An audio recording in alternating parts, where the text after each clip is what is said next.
Unifil stands for the United Nations Interim Force in Lebanon. On March 15, 1978, the Israeli army occupied South Lebanon in retaliation to a PLO attack that killed 38 civilians.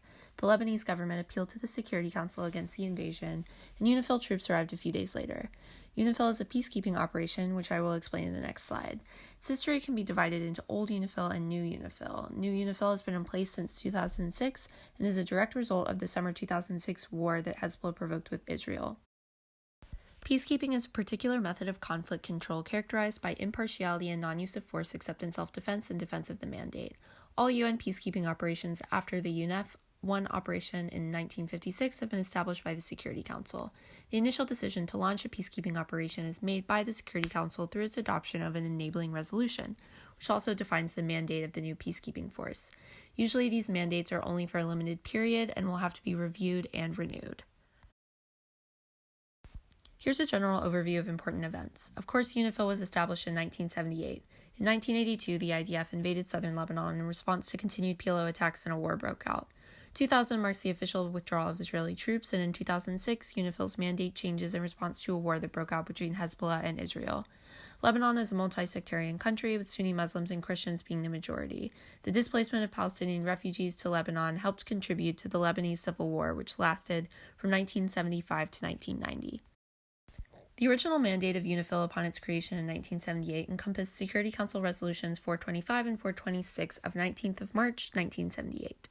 The interim force was thus created for three broadly outlined purposes: to confirm the withdrawal of Israeli forces from southern Lebanon, to restore international peace and security, and to assist the government of Lebanon in ensuring the return of its effective authority in the area, with strict respect for territorial integrity, sovereignty, and political independence of Lebanon within its internationally recognized boundaries.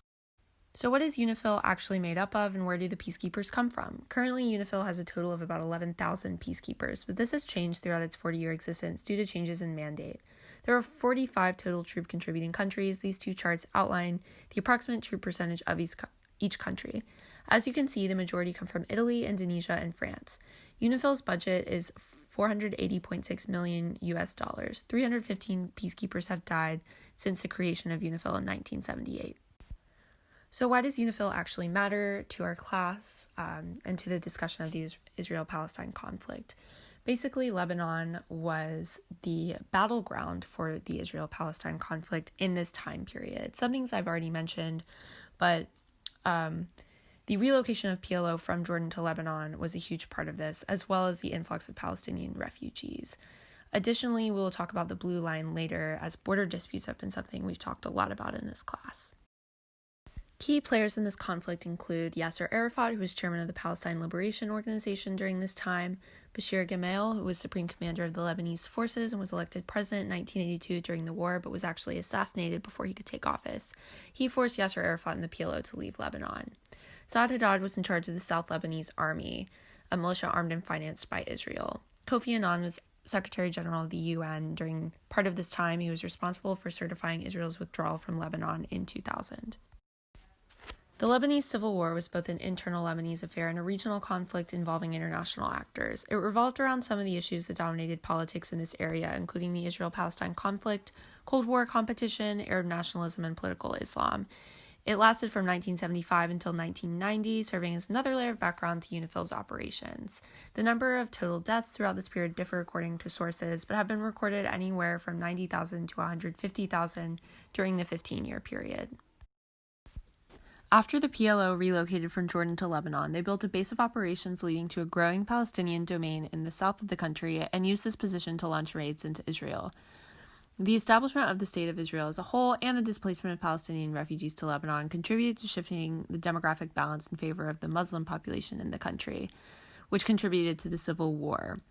The war involved three main groups: the Maronites, PLO, and the Lebanese National Movement, which was an alliance of Sunni and secularist militias. Israel was skeptical about Unifil from the beginning. Israel's perception of Unifil was that it was established to placate the Arabs, and especially the Egyptians, at a delicate stage of negotiations of the Egyptian-Israeli peace treaty.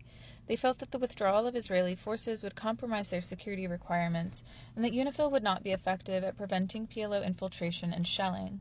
Israel said that their troops would withdraw only if Unifil could keep South Lebanon free of PLO forces, which they were unable to do. The PLO was also skeptical of Unifil from the beginning. They suspected that Israel accepted the imposition of Unifil on the tacit understanding that the United States would not press for full implementation of Resolution 425 and would allow Israel a free hand in Gaza and the West Bank. They saw this as yet another example of Western intervention biased towards Israel. They continued to skirmish with Israeli troops after the creation of Unifil and felt that they had a right to be in South Lebanon based on the Cairo Agreement of 1969. The Lebanese government initiated Unifil's creation by appealing to the UN after the Israeli invasion of South Lebanon. They initially hoped that Unifil would lead to Israeli withdrawal from South Lebanon and stabilize the region, which was plagued by many different militia groups. At various times during the conflict, the Lebanese government has been reluctant to provide the support necessary for Unifil to carry out their mandate. Unifil currently does not have enforcement powers, and for a long time, the Lebanese armed forces were not deployed at all in the south. This guy on the right is Saad Haddad. He split off from the Lebanon Army to create his own militia force in 1976 called the South Lebanon Army and declared the Free Lebanon State in 1979. They were majority Christian and allied with Israel, which is a reflection of their religious divide which drove conflict in Lebanon as Muslim Palestinians fleeing Israel gradually whittled away Lebanon's Christian majority. There was no international recognition of the Free Lebanon State, and they relied almost entirely on Israeli logistic and military support. Moving on to the 1982 Lebanon War, Fatah attempted assassination of Israeli ambassador to the UK, Shlomo Argov. Israel blamed the PLO, and Israeli troops invaded Lebanon, leading to a siege of Beirut. Unifil failed to prevent invasion and full-on war from breaking out, and they are effectively replaced by the US-backed multinational force who facilitated the PLO evacuation. An agreement was eventually reached between Israel and Lebanon, which would create a security zone patrolled by a mixed Lebanese force. After the War of 1982, Israel occupied South Lebanon. The territory of the Free Lebanon State became part of the South Lebanon Security Belt under joint control of the Israeli Army and later the South Lebanon Army after the Free Lebanon State's dissolution in 1985. The Security Belt was maintained by Israel from 1985 until 2000. The stated purpose of the Security Belt was to create a buffer zone between Israel's northern border towns and Palestinian terrorist groups in Lebanon. The multinational force was created during the 1982 conflict. It was led by the United States, but included French, Italian, and American troops. Perceptions of the MNF were positive with their initial deployment, overseeing the evacuation of the PLO from Beirut, but as time went on, they became increasingly negative. They acted outside of international law without the veneer of neutrality which gilds UN-sanctioned forces. The perceived partisan nature of the MNF likely contributed to a series of attacks on MNF troops, and they withdrew in 1984. Hezbollah is a Shia Islamic militant group which came together by 1985. They have since become one of the primary drivers of conflict with Israel in this region.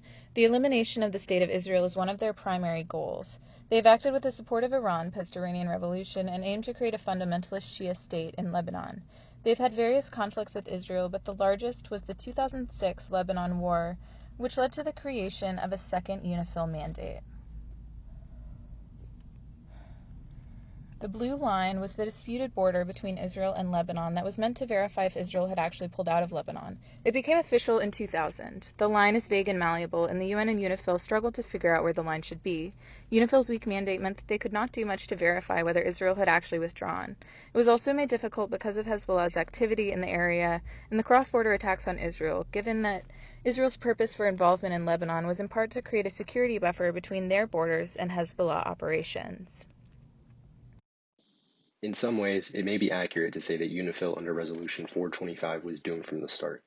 Placed in the middle of multiple conflicts with a vague mandate and an even more unclear set of criteria for meeting their objectives, in hindsight, it is not a surprise Unifil failed to prevent all-out war from breaking out. Several years of arguing over the interpretation of their mandate, attacks from the belligerents, and changing U.S. policy led to the eventual humiliation of the 1982 invasion, in the words of James Parker. This failure also leads us to more recent times, with the lead-up to war between Israel and Hezbollah bringing about Unifil too. Israel's withdrawal in 1985 and the establishment of the ill-defined blue line lead us into the 2006 Lebanon War. Though the years between 1985 and 2006 were relatively peaceful, the continued bubbling hostilities between Israel and Hezbollah eventually came to a boil in June 2006 after Hezbollah attacked an Israeli military patrol. Feeling this to be a severe violation of their security, Israel invaded South Lebanon again. The war lasted a little over a month, but led to the era of Unifil II under Resolution 1701. Resolution 1701 saw a reinvigorated Unifil observe the Israeli withdrawal from Lebanon in 2006 under a new mandate. Increased troop maximums and the advent of the Maritime Task Force ushered Unifil back into the fold. Despite this renewed commitment to Unifil, several factors have led to its inability to fully solve the issue. Its fading backing on the ground in Lebanon and continued border disputes have led to a lack of resolution, despite the increases in material and political support from the UN. So what then is Unifil's connection to the modern Israel-Palestine conflict specifically? Israel's objective in all of these conflicts has been to create a security buffer and prevent attacks inside its own borders. Given the considerable population of Palestinians living in Lebanon as refugees, the continued hostilities contribute to the continued refugee crisis. Without peace and understanding among Israel, Lebanon, and all concerned parties, it is hard to imagine a resolution to the Palestinian situation in this area if hostilities continue. Unifil is still around to this day, though current events and international political pressure have put its future in doubt. Despite Unifil's continued operation and its post-2006 role, the Blue Line continues to be a hot zone for cross-border assaults, as the UN has found it to be incredibly difficult to draw a line all sides can acknowledge. The border is a site of near-daily attacks, and the efficacy of Unifil in preventing these attacks has been questioned by all parties involved. The mandate was recently renewed, although with some changes. As of August of this year, Unifil's new mandate outlines a reduction in maximum troops to 13,000 and has strong language concerning UN observers' freedom of movement and inspection. This comes after the Trump administration's calls for these changes, as well as Israeli dissatisfaction with Unifil. They argue they have been ineffective in disarming Hezbollah and preventing attacks, though Lebanon has advocated for its continued involvement. What the future of Unifil will look like, and the role they will play, remains to be seen. Unifil is a controversial force, and its existence and actions have consequences for the Israel-Palestine conflict. Their ability or inability to resolve the tensions will impact the sizable Palestinian population in Lebanon. Whether they are able to return or have to stay in international legal limbo will be heavily influenced by the conflict on the ground. With cross-border violence, Hezbollah control of the south of Lebanon, and Lebanon's failure to control the situation within their borders, Unifil's activity will be important to monitor.